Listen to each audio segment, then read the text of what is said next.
Good evening, everybody. I obviously just woke up. No, it's a pleasure to see all of you here. It's so good to see so many familiar faces and my fellow AOC classmates. I am Ellen Harvey. I'm a first-year MALD along with Leland, and as of today, a graduate of Arts of Communication with Professor Moncad. This last semester, I also had the pleasure to take Classics of International Relations. Now, this was actually a class that I had looked forward to taking even before getting my acceptance to Fletcher.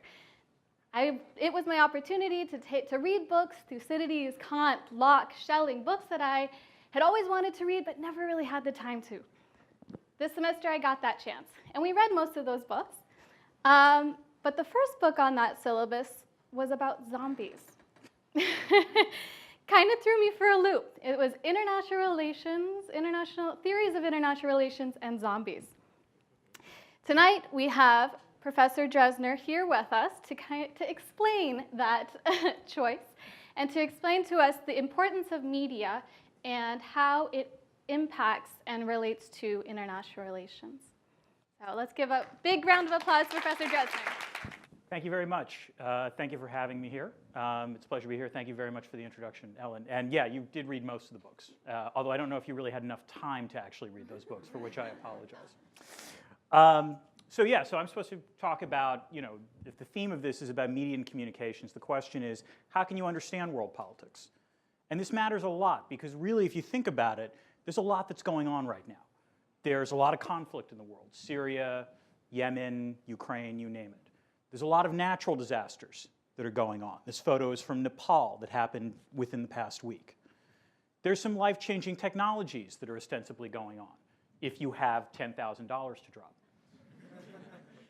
And then there are potentially some macro sort of big questions that you want to ask. All right? This is a lot of stuff. It requires a lot of bandwidth to be able to process all of this. And so the last thing you potentially want to do is devote time to dress up in Game of Thrones cosplay. So it's a valid question to ask, why should I care about popular culture when there's so much actual real-world events going on? Well, to be fair, it's because the people, the newsmakers in the world out there are actually also referencing popular culture. All right? As you might remember in February when Benjamin Netanyahu gave his speech in front of Congress, he explicitly referenced Game of Thrones in trying to make the case for why there should not be an Iranian nuclear deal. But that's crazy, after all. I mean, what other parallels could there possibly be in international relations and Game of Thrones? Except it turns out that former Australian Prime Minister Karen Gillard wrote an article in The Guardian explicitly stating that her favorite show was Game of Thrones, and that Game of Thrones taught her how to think about politics. She also said explicitly, and I quote, "What girl has not yearned for a few dragons when in a tight spot?" Okay? But that's just one case. There aren't any other obvious parallels between international relations and Game of Thrones. I mean, okay, maybe that's one example. And maybe there are others as well. Okay? But Kim Jong-un reminds us, actually, that it's not just Game of Thrones that matters in world politics. That even something as trivial as a Seth Rogen, James Franco comedy can actually wind up leading to high-level stakes in terms of international disputes. This indicates that both the United States and North Korea thinks that pop culture matters. But this obvious, and it's also worth pointing out that yes, I wrote Theories of International Politics and Zombies, but I'm hardly the only person doing this. All right? People have written books about theories of international relations in Star Trek, or Harry Potter, or Battlestar Galactica, or the stupid freaking Hobbits. All right? So this leads to the obvious question. Why? Why do we care about this? All right. Well, before I answer why, I want to talk about how. And if I can deal with Beyonce's side-eye, then hopefully I will be able to satisfy your queries about this as well. All right. There are two ways in which popular culture can potentially affect international relations, or two mechanisms through which. They're not what we would call independent variables, but rather they're intervening variables. So one way is what we would call the informing effect, which is to say that by mentioning or referencing popular culture, it captures a lot of attention. And by capturing a lot of attention, it takes an issue and elevates it, or takes a dispute and elevates it. The second way in which it can potentially matter is what we would call an enabling effect, which is popular culture is replete with narratives. And if you reference those narratives, in some ways, that forms a kind of grammar that we can think of as a cognitive shorthand for trying to understand policy problems. So to give an examples of the informing effect, last year, China and Japan got into a major dispute because each country accused the other of being Voldemort. Now, China and Japan have accused each other, they've been enemies for quite some time. You can use a lot of language to do that. And most of that language will frankly wash over us, because we've heard it before. But you say Voldemort, and suddenly everyone is paying attention. Or similarly, when the Thai military cracked down last fall, just as the latest Hunger Games movie came out, Thai protesters brought attention to their case with the simple three-finger salute that you see in the Hunger Games movies and in the Hunger Games books. So literally, all it took was this symbol. And suddenly, stories about the Thai crackdown are not just appearing in the New York Times, they're appearing in BuzzFeed as well. And so as a result, a lot more people are paying attention to it. Furthermore, pop culture also has an enabling effect. All right? So the debate about torture as whether or not it's a proper foreign policy tool in the United States has profoundly been affected by popular culture narratives. The question always boils down to the ticking time bomb scenario. Are you willing to torture someone if you know there is a bomb that could potentially go off somewhere else? And indeed, that is essentially the narrative, as near as I can figure out, of the last 8, how many seasons of 24 have there been? There have been a lot. All right? It's essentially that narrative. Or Zero Dark 30, in which the movie argues that torture was essential to getting information that eventually led to the killing of Osama bin Laden, whether or not that was actually true or not. All right. And another enabling effect was the campaign to stop killer robots, which led to an autonomous weapons convention. Now, on the one hand, there might have been valid reasons for doing this. But on the other hand, it is very easy to point to examples in science fiction of robots that maybe we don't necessarily want to see empowered all that much. All right, so let's get back to the why question. All right, we know how popular culture can matter, but why does it matter? Well, one simple reason is power. All right? Popular culture creates celebrities. Celebrities have star power. So as we know, our dean is down in Washington testifying. The last time I gave this talk, actually, the dean was also testifying. But the dean was not the most famous person in that room testifying, in fact, even though he's a pretty famous guy. Neither, by the way, was the CEO of Microsoft, or the former CEO of Microsoft. No, the most famous guy testifying is the new Batman. And so as a result, that testimony got a lot more attention, perhaps, than any other testimony that Admiral Stavridis would have done for. So as a result, celebrities, because they feed off of popular culture, can sometimes set the agenda. And that leads to the second way in which it can matter, which is, in fact, through agenda setting. So as someone who writes about zombies, I'm aware that US government institutions, particularly the US Centers for Disease Control and US Strategic Command, have exploited the zombie genre as a way of calling attention to their issues. So the CDC posted a small item on its website back in 2011 about what the CDC would do, in fact, if there was a zombie apocalypse. Within 10 minutes, the CDC's web server crashed from too much traffic.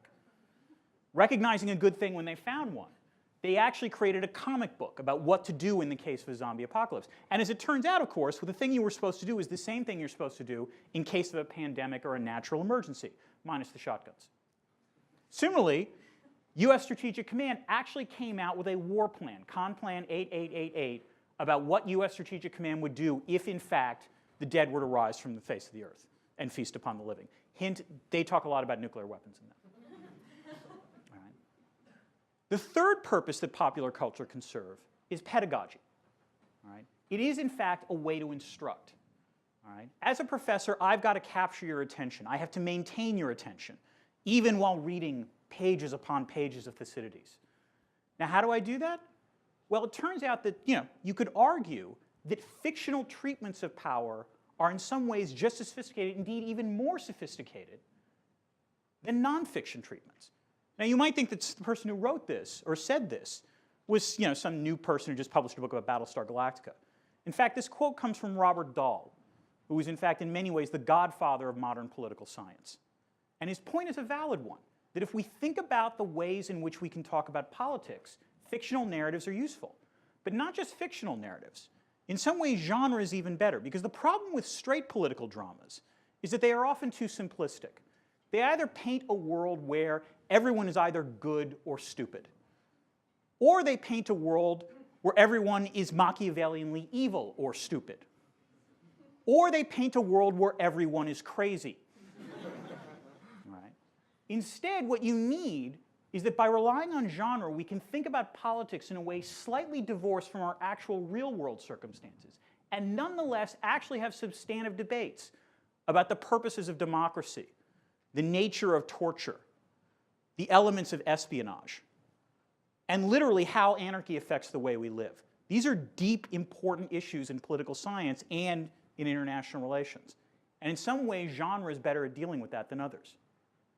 And finally, popular culture matters because it's the ways in which we perceive the world, or in some cases, misperceive the world. All right? Because there's some of you out there that think that this is a blue and black dress or a white and gold dress, whereas all the sane people know that it's blue and gold. But the fact that we can all look at this and have very different interpretations of what the color is tells us that, in fact, popular culture might be a mirror through which we perceive others, but it's also a mirror through which we misperceive others. So, for example, recently, a former assistant secretary for East Asia argued that House of Cards actually mattered because it's a very popular show in China. And since the Chinese consume it, the way in which they think of US politics is affected by the way the show treats it. Well, it's easy for him to assert it, except it literally turned out that 2 weeks later, the Chinese ambassador to the United States said the exact same thing. And so this matters because, as I said, House of Cards presents a very limited two-dimensional picture on politics. And so if it turns out that that's wrong, the problem is that feeds into Chinese perceptions about how we actually are. And that can be a problem. And it's not just about one country's perceptions of another. Think about Ebola. All right? I was somewhat flattered to discover that I got mentioned in a Financial Times article about Ebola because essentially the author argued that the way we were handling the Ebola epidemic was similar to the way we should handle a zombie apocalypse. Again, I was simultaneously flattered and scared to death by this analogy. All right? And the reason is because the zombie apocalypse as a metaphor is an extremely powerful one, but it also leads to some vast misperceptions. Essentially, it feeds the notion, the problem with zombie narratives is that it feeds the notion that you introduce the zombie in minute 1, and by minute 10 you are in a post-apocalyptic hellscape. The analogy then to the modern world is you introduce some small perturbation to society, and within 10 minutes society will break down. And this matters because in some ways society holds itself together in part by the perception that society will hold together.